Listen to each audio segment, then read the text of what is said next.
Kapag ang edad mo ay 50 years old pataas, i-enjoy mo na ang buhay. Lalo na't kapag nakatapos na ang iyong anak.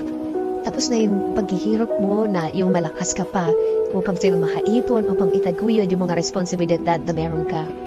Ngayong settled na sila, subukan mo naman na huwag ka nang pumasok sa kung ano-anong mga pag-i-invest, mga bagong project, dahil sandali na lang ang buhay, lalo na sa Pilipinas, napaka-igsi ng buhay.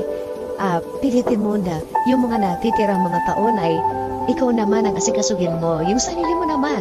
Although, kailangan nandun ka pa rin sa mga pamilya, sa mga anak mo. Kasi kaya na nila yan. Sila na mismo ang gagawa ng sarili nilang buhay.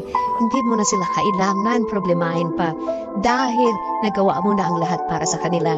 Pilitin mong mag-travel, pilitin mong makakita ng mga bagong kaibigan na sisiguraduhin mo na magiging masaya ka. Mag-invest ka rin sa iyong kalusugan.